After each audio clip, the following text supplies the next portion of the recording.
amount of texts that I have received from one Javier Reyes trying to get on this fucking show. He's finally on this show. Javi rejoins us, the king guest, to try and whip me into a Padre frenzy. And this team is one of the most perplexing teams in baseball history. I'm talking like the Murderers Row Yankees and then AJ Preller's brainchild, the San Diego Padres, where they spawn a ton of prospects. They trade them off for Mike Clevenger and Blake Snell, and then they spawn a bunch more, and they trade them off for Juan Soto, Josh Bell, and Brandon Drury. Drury hit a grand slam in his first at-bat. Juan Soto, we were just talking about it before we hit the record button, gave both of us chills. So I'm going to open the floor to you in a moment just to tell me why I should be in love with this Padre team. But is there an ounce of you who, as the host of Locked On Padres, as somebody that, even though you don't live in San Diego, genuinely loves this team, as a real fan of the team, is there an ounce of you that is like, well, I don't know, maybe AJ Preller is being a little over aggressive, and I think that Abrams could have been good, and Hassel could have been good, and James Wood could have been really good? AJ Preller, I need you to remove my eyes and throw them into a gumball machine. I need you to take my arm and use it as an oar, the way that the Winklevoss twins were using it in the Social Network. Yeah. Here's my thing. I think that a lot of this whole going for it thing, my big thing was I thought they were going to blow up the farm for just Soto, which still would have been pretty cool. Yeah. But it's the fact that they also just kind of threw in Josh Bell as a little treat. And then they also got Brandon Drury. And then they also extended Joe Musgrove for a little bit of a hometown discount. Yeah. And then they also traded for Josh Hader, who everyone's pretending is bad now. Yeah. It's all those things combined with the factor that the sport of baseball is in a really weird spot where we are just constantly seeing teams that seem to not care about trying. Yeah. And to an extent, some of them can be forgiven. I think that the San Francisco Giants, they can at least look at their fan base and be like, hey, bro, we won 3 titles in 10 years. We actually have done it. Yeah. But I'm going to turn my attention, and I mentioned this in my latest article for Just Baseball that should be coming out soon, that the Milwaukee Brewers, who traded Josh Hader, they are in first place. I think it was Sarah Langs. I forgot who put it out there that there hasn't been a team that's traded an all-star that was in first place and in quite a long time. I think Sarah did it. I think I did see Sarah tweet that. Yeah. It's just, you look at teams like that and you say, oh, well, they've been good before. Yeah, they've been good, but it's this idea that baseball has all these teams that are feigning, pretending to compete. The Milwaukee Brewers haven't been to a World Series since the 80s. And the last time they were in the World Series, I think they were in the American League or something. It's just, where do they get off thinking that they can act like they don't need to try, right? This is not one of those teams who, even the Nationals, they won 3 years ago. At least they can go to their fans and be like, hey, but would any of you, if we told you this was going to happen, but we give you that damn title, would you say yes to that? I think you do. So they it's all a combination. Say yes. It's a combination of all those things that I think makes everybody look at baseball and they're saying, this is the Padres. Ownership deserves a lot of credit. Sidlers, I thought Eric Hosmer, who I'm repping right now with the OG finally. Slam Diego shirt, I can finally say his name. I thought that they would need to give up a prospect to get rid of him. And it turns out they were like, you know what? If he's bad, we're going to eat the salary. And that's what they did. And they sent it to the Boston Red Sox and Chaim Bloom, who Colby will just perpetually trust forever. Right. You know what I mean? That's just what his thing is. So for me, it's all those things combined. And you say, this is what the sport needs, man. The sport needs teams that are it's fuck you. All right. This is stupid. I don't care if I missed.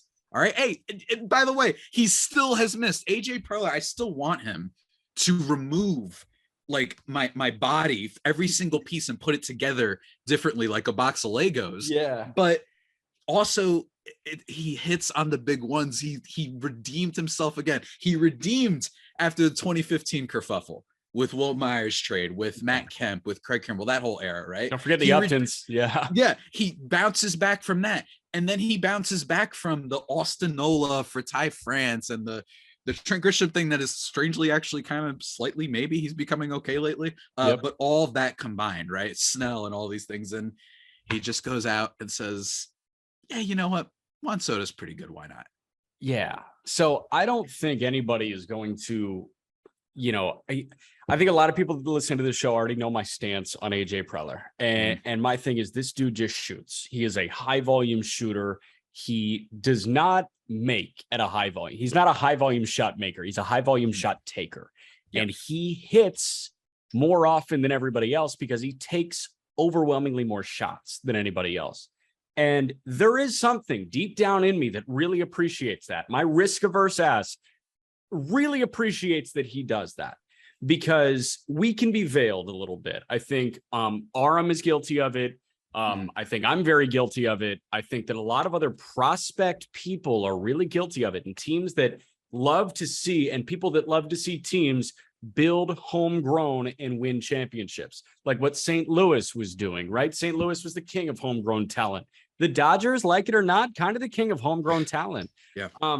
I think a lot of people will look at what AJ Preller is doing and say, that's careless. That's needlessly aggressive. Like, why are you shipping off the future for the present?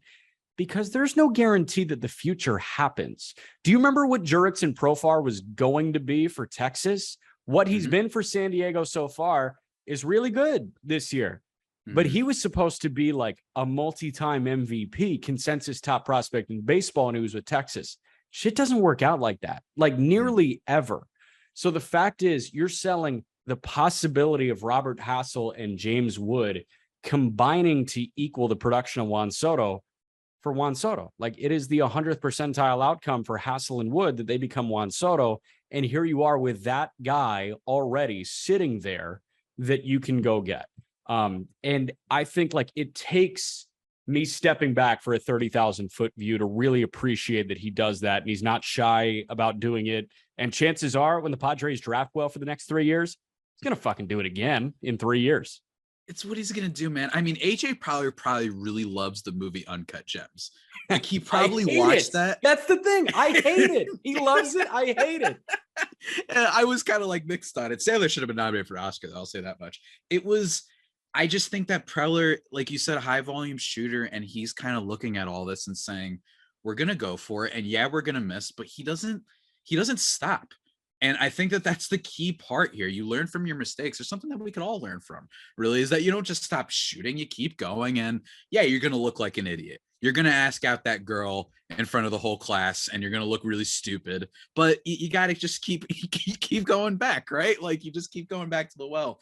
And I think that the rest of baseball also has to be reminded that I remember Padres fans DMing me in the offseason all the time. They got to sign Castellanos. They got to sign Chris Bryant. And now let me not say, I don't want to pretend that I knew that Chris Bryant and Nick Castellanos were going to be bad, or at least Bryant being hurt and Castellanos performed poorly. If anything, if you guys had me on the Just Baseball show, I would have said Castellanos is one of my biggest. Sorry for not doing it, locks. Yeah, I think Castellanos actually would have been one of my biggest locks to be good this year. So I would have been wrong on that. But it was more for me about, you just don't know what doors are going to open. Heading into season, heck, let's bring up Brandon Durry. Heading into season, is anyone expecting that guy to be an asset? Not really. Andrew Benintendi, I know he went to the Yankees and whatnot, but these things develop. And of course, Soto, right? Yeah, it's like a thing you mention, right? But we all mention that. We mentioned Ohtani. We freaking mentioned Jeremy Lin going back to the Knicks back in the day, right? Yes. But then when it actually opens up, you know how good it is that you didn't spend all that money on Nick Castellanos? Sometimes the now people just don't choose the prospect instead of now. When it comes to just wait for your opportunity. You don't have to do it right now. And Preller did that. Maybe he knew that there was a potential that Soto was going to ask out. Maybe he knew, but all I know is all of a sudden everyone's back in on AJ Preller. We thought he was on the hot seat, and now Slam Diego is quite literally back. It's so back, dude. And I saw that Tatis is close to shipping out on a rehab assignment. Tatis will be back this year. Hopefully, fingers crossed, he is now invested enough to not drive recklessly on a motorcycle during the offseason. Exactly. We shall see. These are all the types of things. So listen, if AJ Preller, if telling him not to ride a motorcycle as aggressively as he didn't work, maybe you just get Juan Soto and have him tell him not to do it. Yeah. And then that might work. The Dodgers and the Padres are running very different races to get to the postseason. But once they get to the postseason, they're going to start running the same race again. Yeah. And here's what the Dodgers did at the deadline. Joey Gallo and Chris Martin. Here's what the Padres did at the deadline. Juan Soto, Josh Bell, Brandon Drury, Josh Hader. Who am I missing? I think that's it. And you know what? And they got rid of Eric Hosmer. They got rid of Eric Hosmer. They pretty much just replaced Hosmer with Josh Bell. You also shipped Voit off to Washington to complete that deal. But I mean, like, one team just had the craziest trade deadline in existence, and the other team was already the best team in baseball. I think they knew that they didn't have to do anything, so they took a flyer on Joey Gallo and added a sixth inning guy in Chris Martin. That's a different deadline. There was a moment when it looked like maybe Pablo Lopez might be an option for them. I think with the Dodgers, it's only a case of is this just what they've usually been, which is incredible for the regular season, but then they have some slip-ups in the postseason. And I will say, the big thing about their team is that their best players are kind of offloading that kind of those like sneaky, background pieces, like your Chris Taylors, like your Justin Turners, haven't been all that great this year. Of course, it doesn't friggin' matter because they brought in Freddie Freeman. They've got Will Smith. They've got Mookie Betts because, again, trust Heim. So they've got all these really great players. And I do think, though, that you have to wonder, hey, maybe in the postseason, are we sure Tony Gonsolin is going to do it? I don't know. I mean, it could be the beginning. Right, this could be the beginning of the Tony Gonsolin legend. I don't know, but it could also be Luis Severino, to shout out Peter Apple, when he made his debut in the playoffs all those years ago and just got absolutely torched. Right, so we don't know for sure, and all we know is this, man. Hey, the Dodgers, y'all want a little Mickey Mouse ring. You know what I mean? Don't get me wrong, it was cool. I'm proud of you, but congratulations. Look, if I had the budget for Avengers Endgame as my team every single year, I would be thrilled if I only got one title in a 60-game season after a worldwide pandemic. So good for the Dodgers. Okay, so two buzzwords that you just mentioned in the last 30 seconds were budget and Heim. And those are two things that I want to talk about with you right now, because AJ Preller does not work within the constraints that Heim Bloom does. And I don't know if those are set by John Henry or not, but I think what we're seeing right now, and we talk about it with the Brewers shipping off Josh Hader, Milwaukee's a different case than San Diego, because obviously the price of living in Milwaukee is not as high as San Diego. It is a smaller market, that type of thing. You got to play in the financial kiddie pool a little bit. If you are not constrained to the kiddie pool financially, don't spend like you're in the kiddie pool financially. That's my thought on baseball execs. That's my thought on baseball roster construction. Andrew Friedman is so unbelievably good at what he does in LA.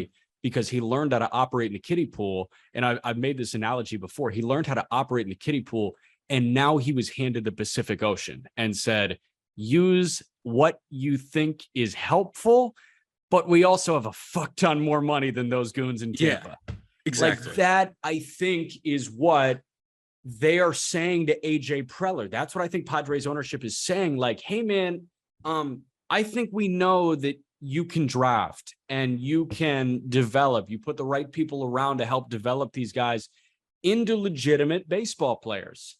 Now I want you to go use that toolbox to go get a really big fish. And they got the biggest fish ever. And I appreciate that. Do you feel like he is actually operating like a big spender, like the San Diego Padres should be? It's incredible, because it's not like they're known historically as the big budget Padres. That is absolutely not what they are known for, even the slightest, right? They're like the 28th media market or something like that. They're really lower on the totem pole in a lot of ways. And you just look around the league, look at the state of baseball, and you say, you know what, man, I'm thrilled that we're trying. And if this is a team that had won a lot, I think people might have a different tune. But Padres fans, they're starving. Oh, that brother's starving. You know what I mean? The Denzel clip. They're dying for it. And I think that, you have some of these Boston fans where they're like, oh, we want sustained success. Well, you've won before, right? For the Padres fans, they're like, this team, it's also fun, by the way. I mean, if you just watch Juan Soto hit, you're like, this guy is doing the limbo every time he's up at the plate. It's really, really fun. So I just think it was nuts in the moment. I still haven't fully recovered from it, to be quite honest with you. It's still nuts. I genuinely didn't think that it could happen. You know what I mean? But I should have thought it could happen. It's just, I think that the moment from last year, was still like burned into my skull, where I was like, I can't do this again. I can't be hurt again. Right. Yeah. But it turns out, man, don't stop believing, because the Padres are fucking back, Jack. And you might be burned. That's the thing about baseball. Yeah. And I was pissed as a White Sox fan at the deadline, but there's a chance that the White Sox win 10 in a row, and the Twins, after a great deadline, lose 8 in a row. And then all of a sudden the division is the White Sox for the taking. That's just how baseball works. So this doesn't promise anything, but what it does promise is an effort to try and win this year. One more baseball related question, one more non-baseball related question, and then we say bye, because it's already 11 on the East Coast and I'm tired and I want to go to bed. Baseball related question.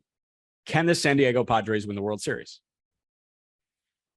I think, why the hell not? I think that one of the big things about this team is that, like I said, there was more than one piece. We talked about it already, but the starting rotation, I personally really do believe that Yu Darvish has been, well, he's not an underrated player because he still has that name value, but I do think that this season has been a little bit overlooked by a lot of people. He's been so solid. Yes, the strikeout rate is down. I get that, but walking less batters and lasting longer into games, I'll take it from a dude who's just getting up there in age. And then they have Joe Musgrove, and then they have Mike Clevenger, who looks like a fireballer lately. So you have the rotation, you have Hader to close out games. You could have some guys come back in the bullpen, like Drew Pomeranz, like your Pierce Johnson, guys like that, even Robert Suarez, that can help alleviate the bullpen that actually hasn't even been all that terrible, just hasn't been great. And then you have the offense, and you have, I think it matters that Juan Soto is going to be like, man, I won this before. Like, I'm used to this. I think that it kind of matters that you're going to have these players on this team. You're going to have Bob Melvin there, that they can go out and beat anybody. Could they lose to anybody? Of course, because that's the baseball playoffs. I just made fun of the Dodgers, right? Of course, they could go out and lose to the Brewers, and I'll hate myself and whatnot, or the Cardinals. But I think that they can win, and I think that they had the big game guys. I would be most afraid of the Mets, personally. I know that the Dodgers you should be more afraid of, but personally, again, bring up the playoff thing. But everyone's brought it up. The nightmare of a DeGrom Scherzer back to back is terrifying. Just really, really horrifying. And then Carlos Carrasco is just chilling. Same thing with Chris Bassett. So like, if they need them to, they can be pretty good too. And then that's what would really worry me. If I'm the Padres, that would be the team that I'd be probably fearful of the most. And Atlanta's great. Don't get me wrong. Atlanta's great. Philadelphia's pretty good too. I like what they did at the deadline, considering they were a little bit. Yeah, they were kind of hamstrung, but they brought in a bunch of these players that I think could help out. So shouts to the Phillies. It's going to be nuts. I can't wait for the playoffs. And the last time the Padres were in the playoffs, Dodgers fans, they love mentioning, oh, they swept them. Congratulations. All right, cool. How about if we play you again, you don't have Gonsolin and you don't have Kershaw, and then you can just keep complaining. Oh, we didn't have our touch. Neither did we. So Nelson Lamet's in Milwaukee right now. He just got DFA'd. He just got DFA'd in Milwaukee. That's how bad. Like, so that matters. If everything remains right, if everybody's healthy and whatnot, then I think the Padres have a shot. And I think that that's what they're counting on. And Soto's, this isn't only a half-year rental. You still could be competitive next year. Yeah. So that's one nice thing about this, is that it doesn't feel like it's 1,000 million %. You're in, but you're not 1,000 million % in. Yeah, so the way that I heard it best was you have Juan Soto for 3 Octobers, which I clicked in a different way than 2.5 years of control clicked for me, right? Because that hits different, man. It hits different because, yes, you obviously have him for the next, 2 months of the regular season. You've got him for the 2023 season and the 2024 season before you got to pony up and pay him. And I'm not putting it past San Diego to pony up and pay Juan Soto. I'm really not. But the way that it clicked differently for me was you've got 3 shots with Juan Soto, and 3 shots is a lot more than 1. Simple math. Before we go, Javi is the co-host with me on the State of the American League Central. And at the end of each of those episodes, by the way, go listen to the State of the Division podcast, wherever you get your podcasts. It's part of the Just Baseball Network. At the end of each AL Central episode that we will do, we will give you a recommendation, non-baseball related, about absolutely anything. I'll go first. I'll let your brain just kind of wander to what you got to recommend to somebody. I don't know how bougie and highbrow this is, but at Whole Foods, Milk Bar has a chocolate chocolate mint cookie ice cream or something like that. Whole Foods, their deal with Milk Bar. It just says like milk in cursive on the carton. It's green. And it says like chocolate mint cookie. It is so far and away the best store-bought ice cream I have ever had in my entire life. I swear to God. It is absolutely incredible. I can't recommend it more. It is insane. What's your recommendation? It's interesting because I see like a bunch of pink ones and whatnot. I'm gonna check this out. I've probably seen it before, but never thought of it as I'm sure as a you Ben have. and Jerry's, fanboy. Yeah, and no, whatnot, like but I was too. Listen, I'm a screaming liberal, so I like Ben and Jerry's. I'm totally here for it. I am King Lib. Absolutely, man. We're hippies out here. My recommendation. Look, part of me wanted to say the Black Panther trailer, but it's been a few weeks. I've watched that thing like a bajillion times. Yeah. Instead, I'm gonna stick with the food recommendation. If you're on the West Coast, which you might be if you're listening to this, especially, and you're saying maybe you're in the middle, middle of the country. Not only are we national, we chart exceptionally well in Germany. We're global. Really? Oh wow! Look at those chart folks. So well in Germany. Look at those folks, man. Shouts to them. I'm going to recommend something. And even if you're in Jersey, it's going to sound crazy. I might even get canceled for this, Jack, to be perfectly honest with you. I might get roasted for this. Good. We don't have to invite you back. That's great. Domino's Pizza. Specifically, you get the honey barbecue sauce when you're ordering the thing, and then you put the pineapple and the Philly cheesesteak on it as your toppings. Look, first of all, I mean, this thing I actually do. This take I stand by, which is that Domino's is like triple S tier drunk food. Like I really do believe that. But regularly, I just randomly like 3 months ago was like, what am I doing? I'm bored and just didn't feel like it. Whatever. Even though I could have just asked my mom what we could have for dinner or whatever. But I got this. There's just something about it. I might be onto something, or I might be an idiot, and you guys are going to have this and be like, why don't you just go to your local pizza place? Don't view it as a pizza, view it as a food. That would be my recommendation. And just try it out. The honey barbecue sauce thing with the Philly cheesesteak and the pineapple. I'm not one of those people who's going to do is pineapple on pizza or like, you guys are on the internet too much. Get a new personality trait. It doesn't matter. Like, relax. Classic Read a book, is nerds. Plain or pepperoni. Yeah, that's classic. That's like original. But there's a difference between original versus like what is allowed. Yes. Relax, dude. The caps are melting. Have what you want.